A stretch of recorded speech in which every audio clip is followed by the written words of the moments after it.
فصلهای سال عوض می شوند، دنیا عوض می شود، حکومت ها عوض می شوند. در یک گوشه دنیا انتخابات، در یک گوشه دنیا تبادلات، در یک گوشه دنیا انقلاب. اما تنها در تاجیکستان 30 سال حکومت تغییر نمی یابد. تنها در تاجیکستان 30 سال یک نفر بادآورده، یک نفر شخصی که اصلا مقدساتی ندارد خود را پیشوا اعلام میکند و مردم خاموشند. این سکوت کی میشکند؟ این خاموشی کی خاتمه مییابد؟ اینجا برلین و من دودو جان عطاالله. طوفان یا حماسه برای انقلاب. زمان با نام طوفان نوح ثبت گشته بود. زمان طوفان آزادی در میکوبد. در و پنجره ها را وا کنید. درود بر رادمردان بدخشانی، درود بر شیرمردان ختلانی، درود بر پرچمداران سعودی، درود بر سلحشوران رشت و وخیا و حصار.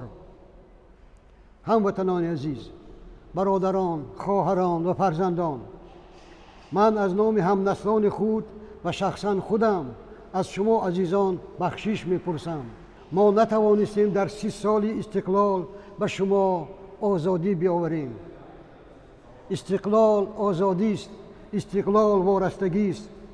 در عصر 21 خلق ما اقلاً یک بار لذت این میوه بهشتی را نچشید.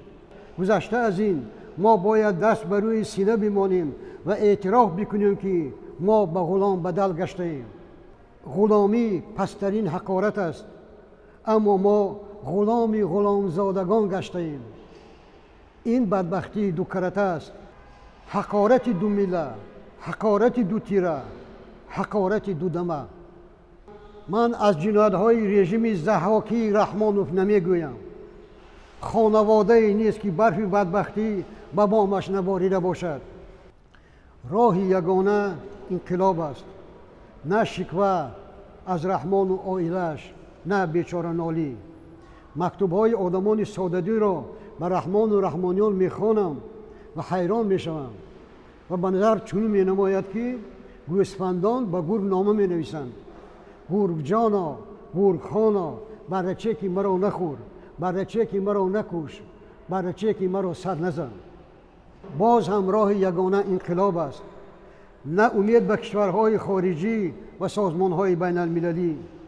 اگر خارجی ها غمخوار می بودند به ملت 50 میلیونی کرد یا فلسطینی ها کمک می کردند یا افغانستان را به این حال نمی آوردند. ما باید تکیه به خدا، تکیه به خلق و تکیه به خود کنیم. در آیت قرآنی آمده است: خدا حال هیچ قومی را دیگر نخواهد کرد تا زمانی که خودی آن قوم حالشان را تغییر ندهند. اگر ما از انقلاب روی تابیم ما را چه انتظار است؟ به یک عبارت روزگاری ما از بد بدتر می شود، زندگی ما از سیاه سیاه‌تر می شود. برای این فالبین بودن شر نیست. نیمی ملت مهاجر می شود و وطن را ترک می کند، نیمی دیگر غلام حلقه برگوش رحمان و اولادی بدنفس و بی‌حیای او می گردند.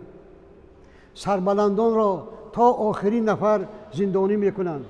از همه بدش مردم را گرفتار احتیاج و کمبغلی می کنند، آنچنانی که امروز کردند.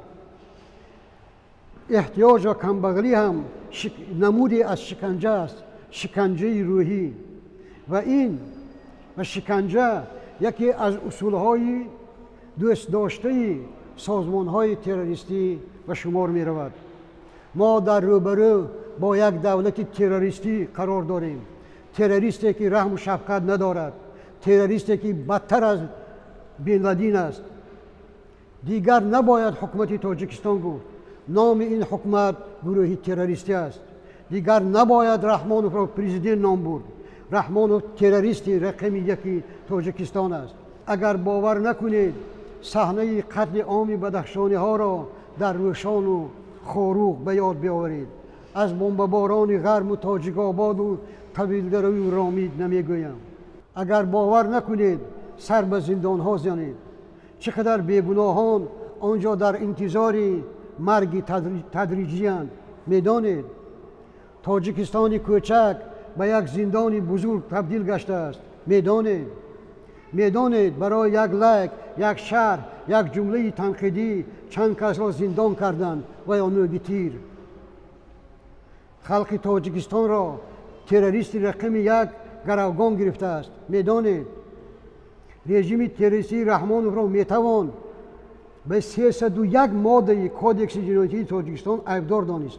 تکرار میکنم، رژیم تروریستی رحمانوف را میتوان به 301 ماده کودکس جنایتی تاجیکستان عیبدار دانست.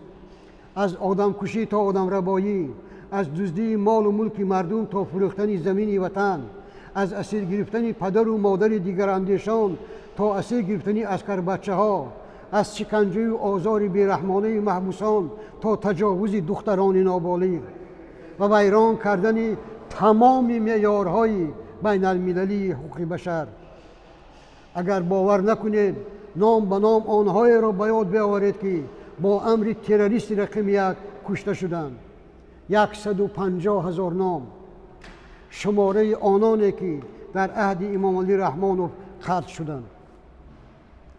150,000 آرزوی کشته، 150,000 حیات سوخته، 150,000 گناهکار بیگناه، 150,000 خانه‌ای که از آن تنها صدای منگو و ناله و نوحه می آید.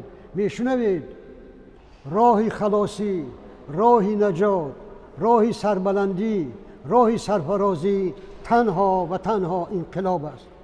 انقلاب فریاد نوجوانی که در زندان اوباشان رحمانوی به سرش آب میریزند و به تنش اتوب میمانند. انقلاب سکوت مادری که طفلکش در بیمارستان رحمانوی میمیرد از نبودن دارو و نداشتن مبلغ. انقلاب ناله پدری که تابوت پسری یگانه مهاجرش را در فرودگاه پیشاز میگیرد. انقلاب شیوه زنی که خود را با 3 طفلکش از ناامیدی به دریا می افکند. انقلاب تنی دوشیزه تاجیکی در آغوش اجنبی بویین می لرزد. انقلاب، انقلاب، انقلاب. از مسجد این صدا می آید، از صنفخانه این بانگ می آید، از جنگل روسیه، از افغانستان جنگ زده، از لگر مهاجران، از بدخشان، از زرافشان، از ختلان، از حصار و اسفر و یاوان. انقلاب، انقلاب، انقلاب. زندانیان بیگناه انقلاب میخواهند، فرزندان شهیدان انقلاب میخواهند، مادران جگربریان انقلاب میخواهند، مهاجران آواره و سرگردان انقلاب میخواهند، کوه‌ها، راه‌ها، دشت‌ها، وادی‌ها، کشتزاران انقلاب میخواهند، تاجیکستان انقلاب میخواهد. درود انقلاب، خوش آمدی انقلاب. بدرود ترس و بی‌طرفی، بدرود تاریکی. این مول یک انقلاب میخواهد و بس، خونریزی بی حساب میخواهد و بس. امروز دیگر درخت آزادی ما از خون من و تو آب میخواهد و بس. انقلاب، انقلاب، انقلاب. خون ریختن معنی قتل و کشتار را ندارد. خون ریختن سوختن و ساختن است. خون ریختن در راه مبارزه اذیت کشیدن، خواری دیدن، بیخوابی کشیدن و درد کشیدن است. خون ریختن با تمامی هستی تلاش کردن و عشق ورزیدن به خاطر وطن است. خون ریختن از خود و از دارایی و از حیات خود گذشتن است. انقلاب، انقلاب، انقلاب. چه شیرین است اگر بعد مرگ تو از تو چنین یاد کنند. او در راه آزادی و انقلاب قربان شد. انقلاب، انقلاب، انقلاب. یا کفن یا وطن، یا شهادت یا سعادت، یا مرگ یا زندگی. خدا به همراه و تا دیدار در دوشنبه.